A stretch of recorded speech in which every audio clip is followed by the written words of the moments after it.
propos. Désolé, j'ai coupé...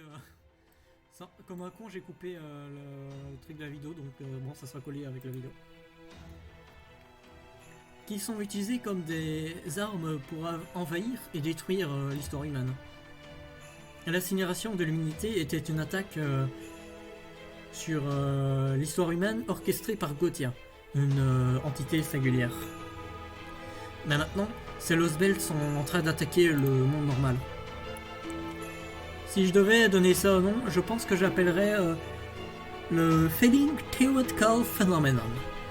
Ouais, je pense que ça sonne quelque chose comme ça. Allons avec ça.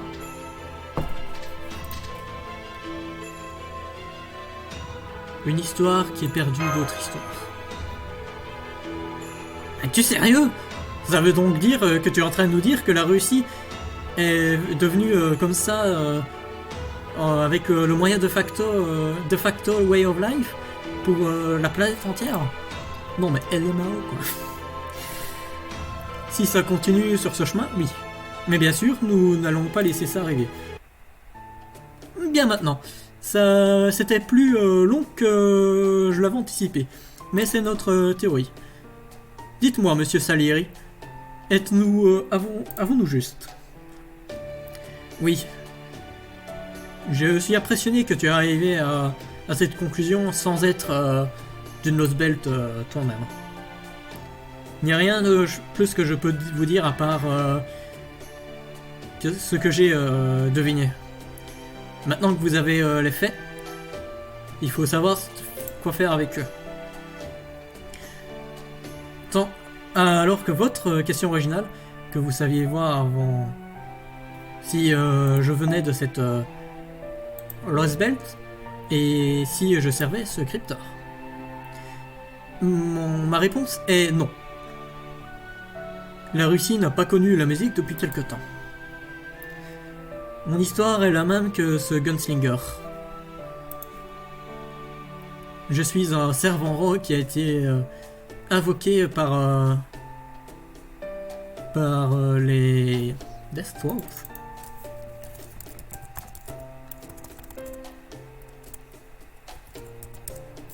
Putain, j'arrive pas à écrire. Oh là, j'arrive pas à écrire. Deathwolves. Par les affres de la mort de cette... la vraie forme des affres de la mort de cette terre, bien avant que les Lost Belt ont écrite. Ma mémoire de l'histoire humaine sont assez vagues. Et j'ai eu un conflit avec ma mémoire de cette Lost Belt. Je ne peux pas dire si ce master ou ce prêtre, mais quelque chose a fait... un d'eux a fait quelque chose dans ma tête. Même quand nous parlons, je suis pas sûr si je ne suis du bon côté.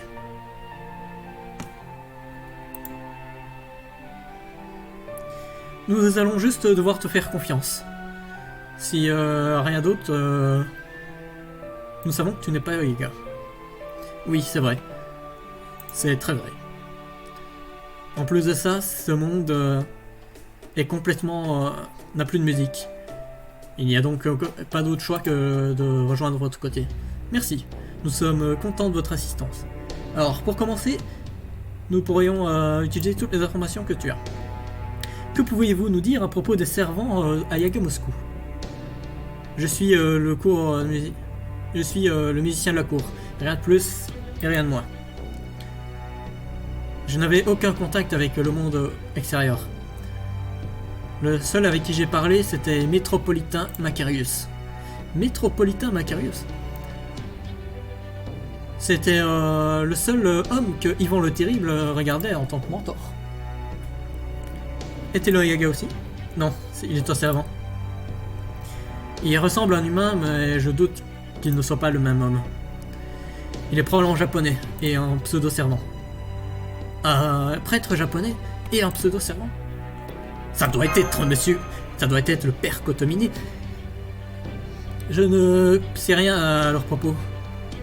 Les seules personnes que j'ai rencontrées, c'est les Oprichniki et ce master et servant qu'ils ont combattu en pair.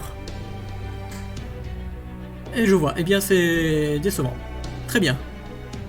que savez-vous à propos de cette mur de tempête? Ou peut-être l'arbre de la vanité? Je connais rien à ce propos. Aussi, j'ai entendu dire que... Enfin, j'ai entendu Métropolitain Macarius dire que cet arbre serait...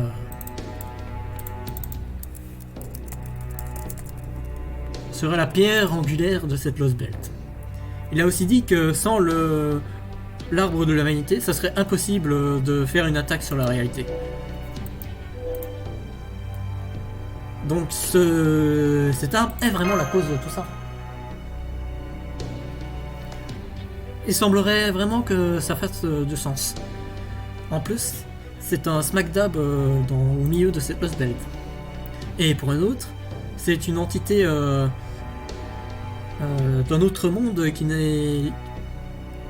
ne se montre même pas sur le compas du Paper Moon. Et c'est le même Paper Moon que nous avons observé dans cette Lost Belt de la Russie. Une partie ordinaire de la topographie de la Terre. Et la seule chose sur laquelle on peut comprendre c'est cet arbre et l'exclure de ça. Donc pour le moment, il semblerait safe d'assumer que cet arbre est la source du Failing Theoretical Phenomenon.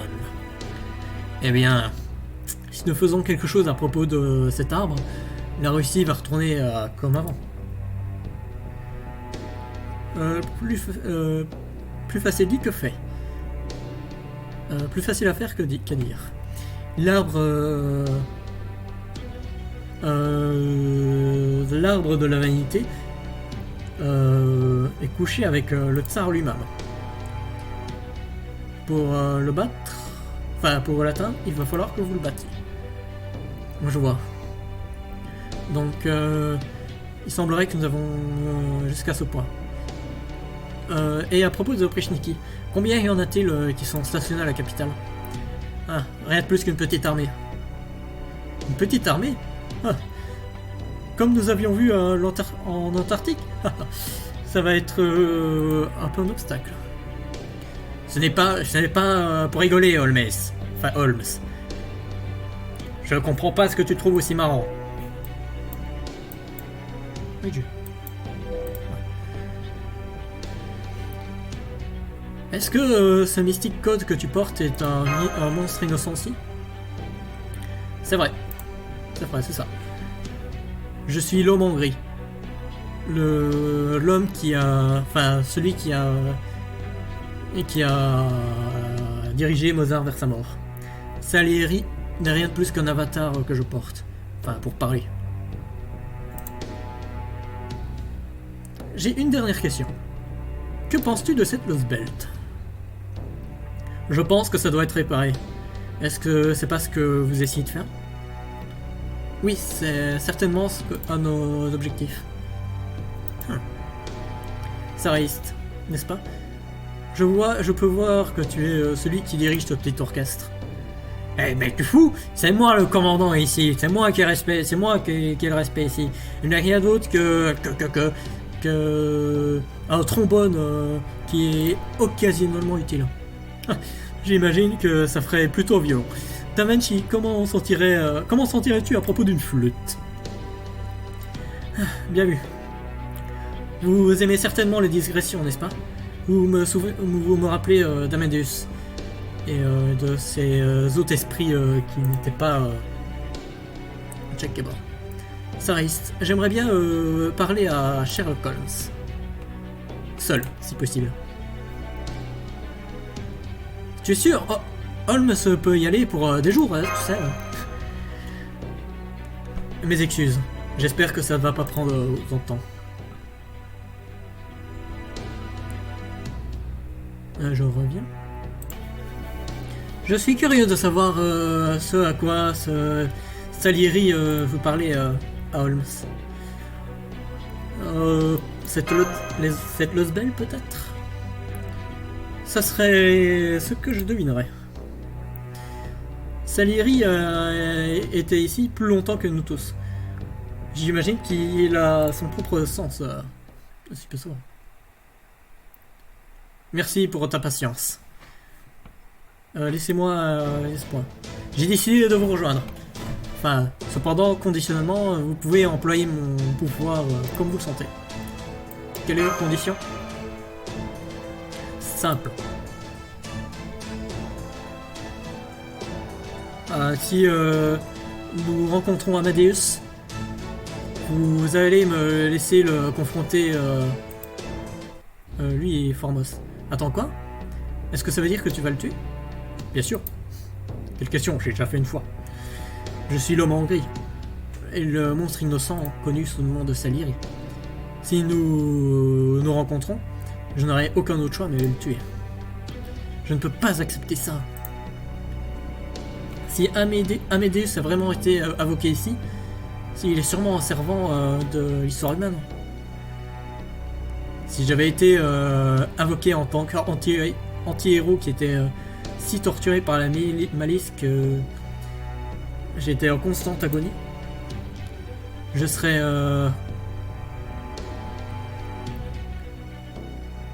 ce serait pas la même chose que j'aurais pu continuer d'avoir cette conversation avec vous. J'admets que plutôt j'étais envahi par une manette de berserker, que je ne pouvais pas et que j'allais tuer tous les yagas que je rencontrais. Mais maintenant, j'ai regagné mes sens et ma sanité. Même voir le petit smug d'Amadeus fait plus que mon corps un peu il faut sentir. En outre mot, je vois, comme master et comme servant. Pas comme master, comme servant. Ça veut dire que Amadeus, qui est ici, est méchant maintenant. J'imagine que c'est le destin de tous les servants qui ont été influencés par la personnalité de leur master. C'est pour ça que je vais tuer Amadeus. Je dois le tuer. C'est ma destinée, c'est mon destin. Jouons un destin pour changer de vie. Mais qu'est-ce qui se passerait s'il n'était pas méchant, n'est-ce pas? Ça serait impossible pour que ce soit le cas. Mais même s'il ne l'est pas, ça ne serait pas, il n'y aurait aucune conséquence. Mon but dans la vie, c'est de tuer Amadeus, et ça ne changera jamais. Maintenant, c'est assez parlotte. Nous retournons au fort de l'armée rebelle demain, n'est-ce pas? Vous devrez vous reposer tant que vous le pouvez, Master. Maintenant, si vous m'excusez. Donc Amadeus, c'est notre ennemi. Je sais que nous avons formé une alliance avant, comme Kuchulei, mais ça ne devient jamais plus facile. Je ne m'inquiéterais pas de ça, si j'étais vous. C'est cet ami qui s'est retourné en ennemi cerveau ne serait pas conscient de cette trahison. Prenez les héros des mythes. Ils ont toujours été plus à accepter l'allégeance entre leurs amis et leurs ennemis. C'était leur croyance qui les ferait tous rencontrer à Eden. Donc ils n'avaient aucune idée de devenir amis avec des ennemis qui deviennent des amis. Oh, c'est compliqué. En plus de ça, il n'y a rien d'autre qu'on peut faire qui puisse défaire l'encouragement qu'il vous a offert une fois dans le passé. Vous pouvez rester serein, qui va parler avec la vérité, sincèrement et depuis son cœur. C'est un bon point. Merci à Visbron. Puis-je vous appeler professeur à partir de maintenant? S'il vous plaît, ne le faites pas. Ça serait assez... ça me ferait de la peine. De la peine? Je n'ai aucune raison d'être que le professeur de quelqu'un. J'ai abandonné depuis longtemps toutes les qualifications que je pouvais avoir. On continue. Nous devons discuter à propos du servant de Kadok. J'imagine qu'il est qu'elle est comme Mashkirelate est comme Sarah, son servant exclusif et personnel. Elle est aussi, et bien sûr, le monstre qui a détruit Chalder. Vrai, je me souviens Kadok l'appelait par son vrai prénom à un moment, Anastasia. Où est-ce que j'ai entendu ce nom avant? Il y a 2 figures par ce nom. Un était la tsariste et la première femme d'Ivan le Terrible, Anastasia Romanovna Zakharina Yurieva, paye ton nom, qui a supporté son règne depuis l'ombre dans toute sa vie. L'autre était un descendant de la dynastie Romanov, Anastasia Nikolaevna Romanova, une jeune femme ou Asmour, non?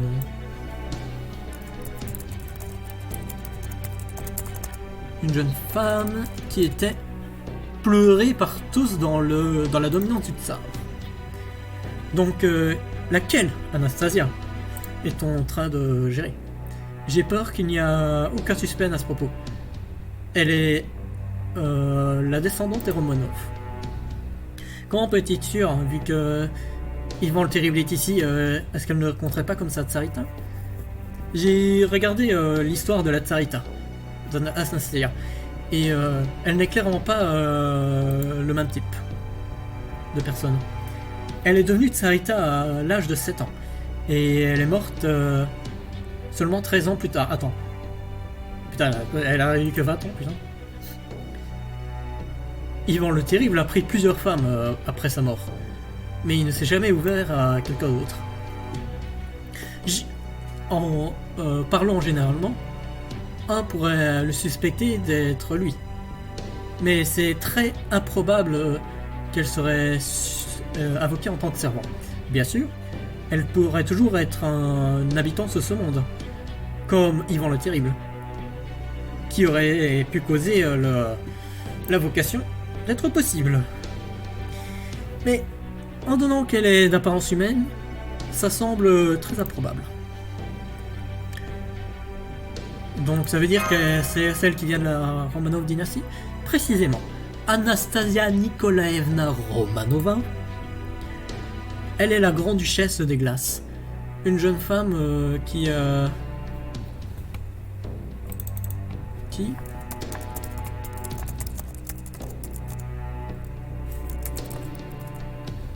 porté le poids des sombres moments de la Russie. Bien. Ah, ça me crève de faire que parler, je vais faire une petite pause.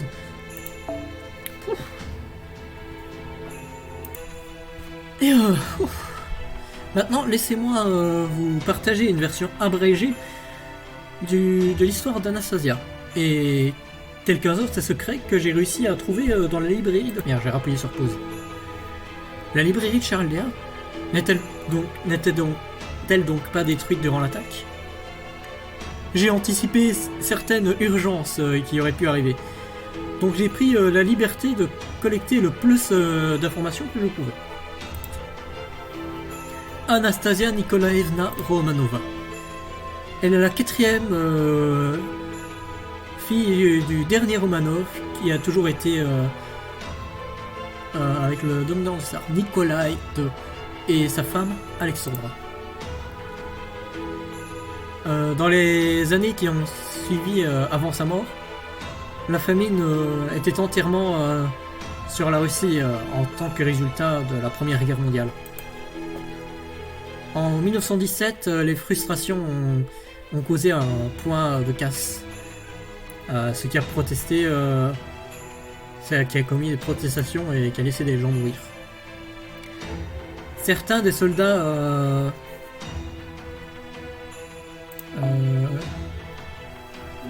du tsar ont essayé de se rejoindre et de se révolter contre le tsar. Moscou a déclaré la loi martiale et en réponse. Mais à ce moment-là, les gardes impériaux avaient choisi d'être avec les rebelles. Après une révolution, le tsar a abdiqué et la famille impériale Romanov est tombée dans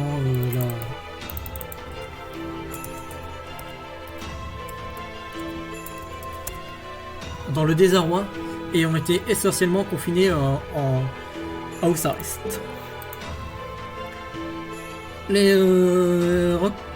Ce que l'histoire nous décrit, c'est que Nikolai était un bon mari et un bon père.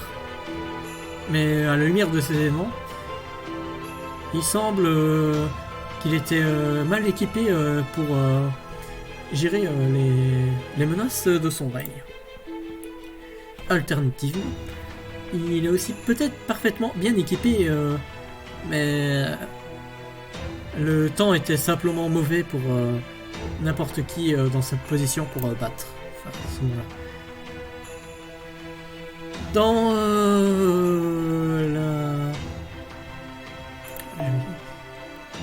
Dans le réveil de ces événements, la Russie a fini par se diviser en plusieurs factions, éventuellement s'unissant en tant qu'une nation commune, en tant que l'Union soviétique. Mais c'est une histoire qui peut attendre pour une autre fois. Pour le moment, on va se focus sur la famille de Nikolai II. Ayant été confinés dans leur maison, leur lifestyle s'est évaporé pratiquement à partir de la nuit. Merci. Et ils étaient rarement entendus après. Enfin, les informations disent qu'ils ont continué d'employer des servants et des cuisiniers.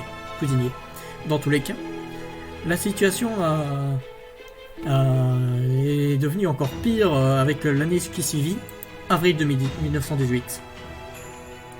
La nouvelle administration de les léninistes ait peur que la légion de la Tchécoslovaquie où l'armée blanche essaye de réinstaller la famille tsar de force. Et il a décidé de les exécuter. Idéalement, ils auraient préféré que ça soit après un procès pour créer un record officiel. Mais les menaces que le réinstallement du tsar avait posées à leur administration leur forçaient la main. En étant le cousin du Kaiser allemand, la mère d'Anastasia, Alexandra, avait toujours de la valeur en tant que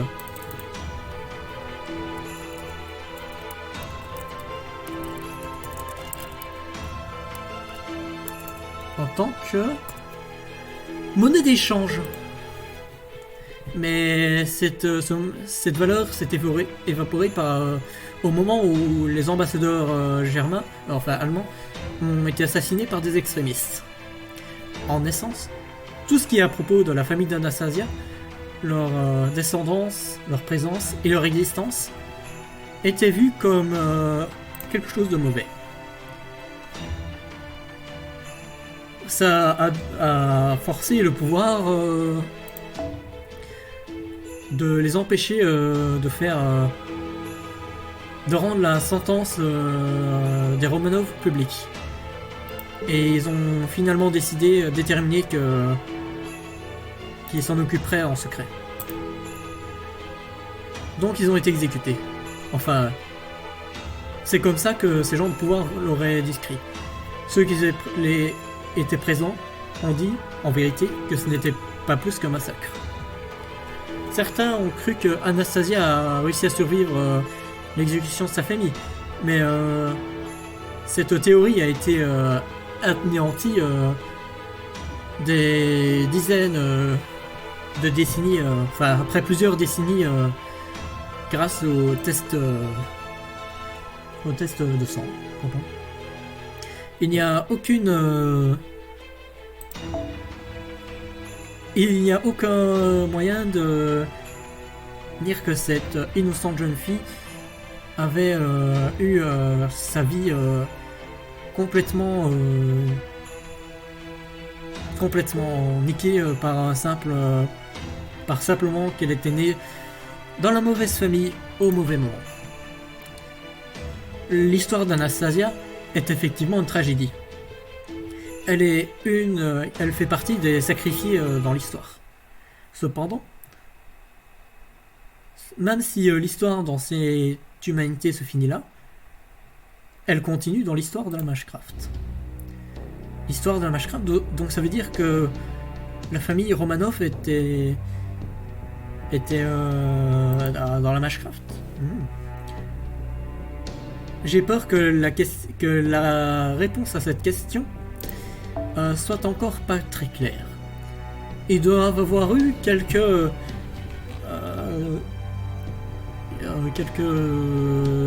trucs secrets, non,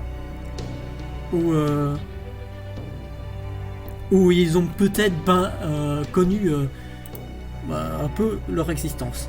Tout ce que nous savons, c'est qu'un nombre de Fabergé Fabergé perdus ont fait leur petit bout de chemin dans le monde de la magie. De ça, on peut apprendre que chaque génération du tsar a formé un contrat avec un certain fantasmal. Cependant, la rumeur disait que son fantasmal n'a pas voulu sauver la vie du tsar Nikolai II. Cette notion était fausse. Mais après avoir vu Anastasia combattre, j'ai déterminé qu'il y avait une autre possibilité. Elle est un chaman, une personne qui garde les esprits. Dans d'autres mots, ce n'était ni son père, Nikolai, ni son frère, Alexei, qui était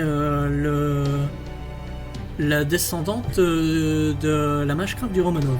C'était effectivement Anastasia. Donc elle est l'héritière d'une famille impériale qui a dirigé une terre de glace et de neige pour plus de 300 ans.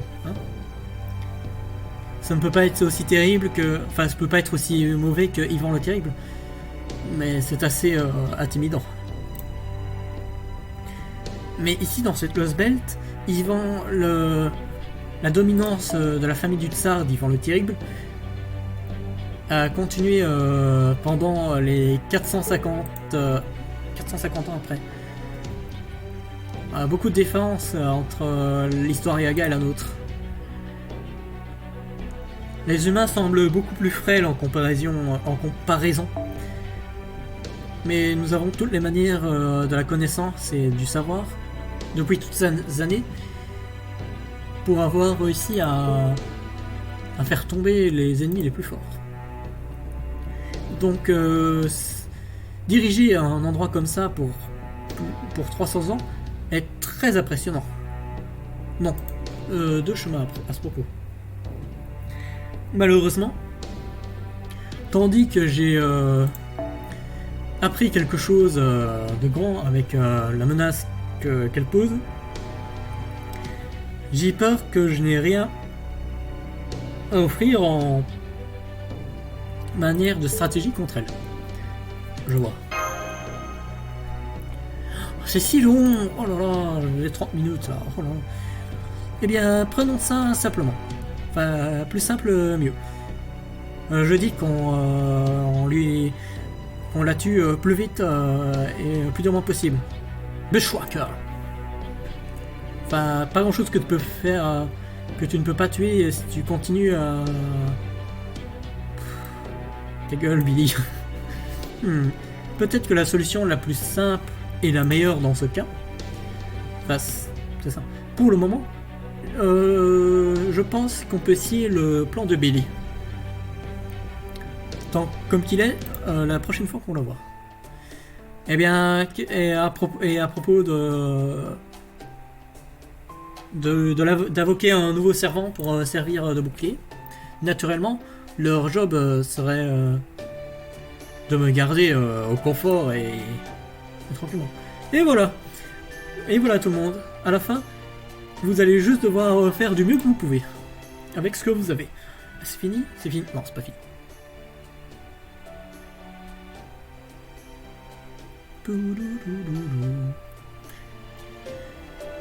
Bonne matinée, Master. Bon matin, moche. Vous avez entendu la femme? You heard the lady. Hein? Golems, halt. Y a-t-il quelque chose de mauvais à Lisbonne? C'est un Diavoltron. C'est entouré par un nombre assez large de bêtes démoniaques. C'est toujours une hypothèse pas prouvée, mais oui. Je pense que ce Diavoltron serait... Eh bien... Ce serait de bons matériaux pour les golems? Oui. Eh bien, je suppose que je vais devoir vous aider avec ça. Ça sera une bête plutôt coriace pour notre première bataille ensemble. Allons-y. Ah, 31 minutes. Oh là, j'espère que le combat il va durer moins de 9 minutes, sinon ça va faire une vidéo de 50 minutes. Bon, je vais devoir séparer ça en 2-3 épisodes encore. C'est terrible comme c'est long. On peut plus parler.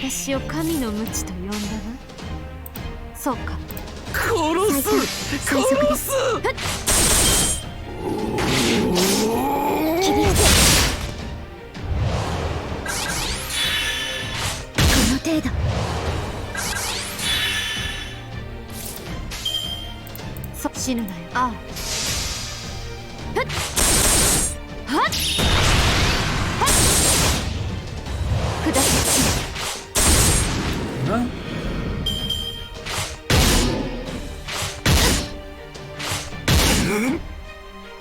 Non, fais-toi comme si je pas me dégâts. Ok. Ok. Ok. 殺す殺我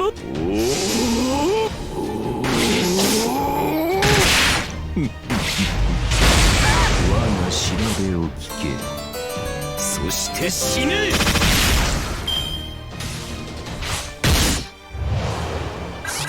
Autant utiliser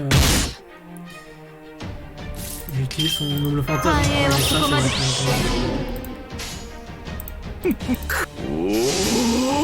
Je l'ai pas du tout, c'est peut-être je pense que c'est plus un truc d'attaque.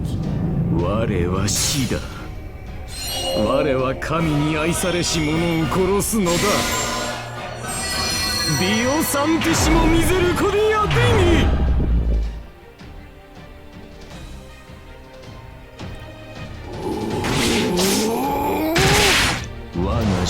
Ah, pas très puissant ce noble fantôme. En même temps, il a dit lui-même, il est pas puissant.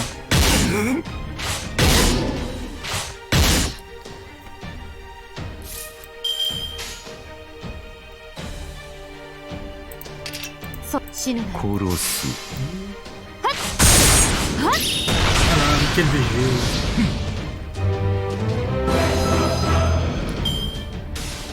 Parfait. Oh, encore des cris de chat. 我が式に踊れ死神殺す前へ出ます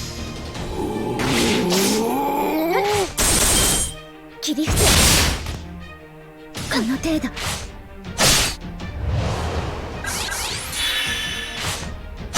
はい損傷甚大引いてください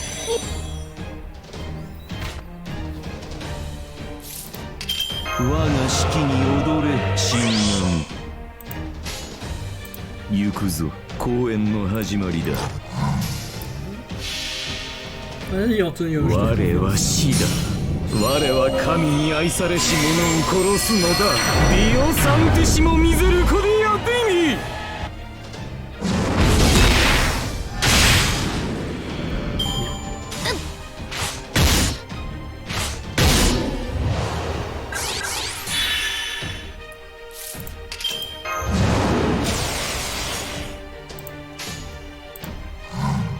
死ぬなよ。そうか。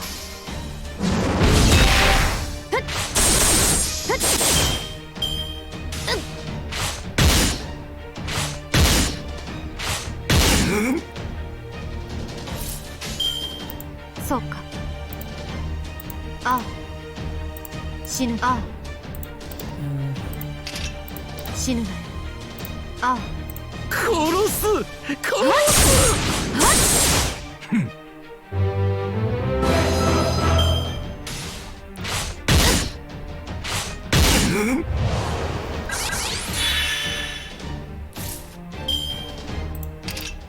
我が式に踊れ、神南。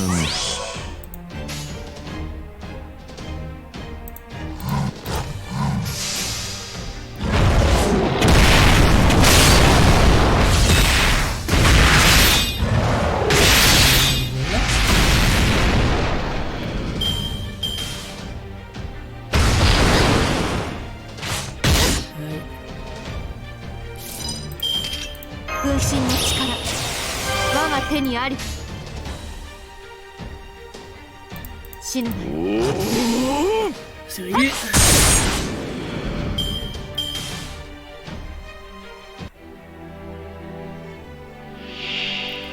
Allez, Diabol Tron. On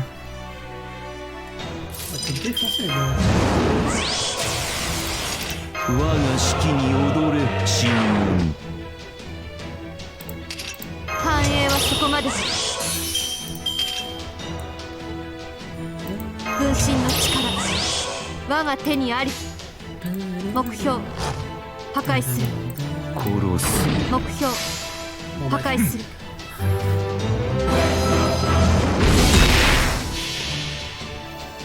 命は壊さない。その文明を粉砕する。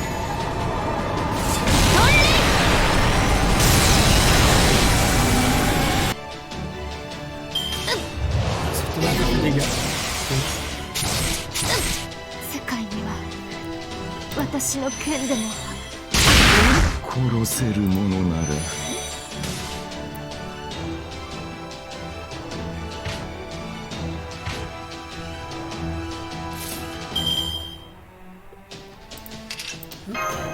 守るべき者のために。腹痛い清めたまえ。共に戦おう。守るべき者のために。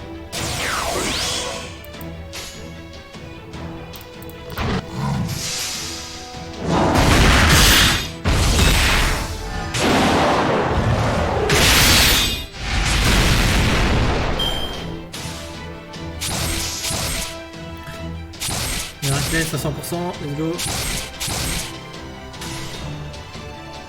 Allez, on va lui faire mal. 前に出る。一斉射撃。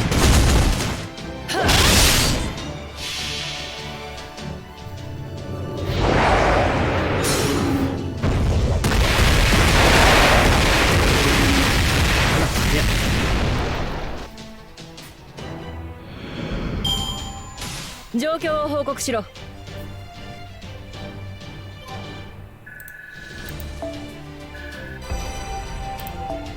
Hop là, on passe même level 115, vous avez vu? C'est pas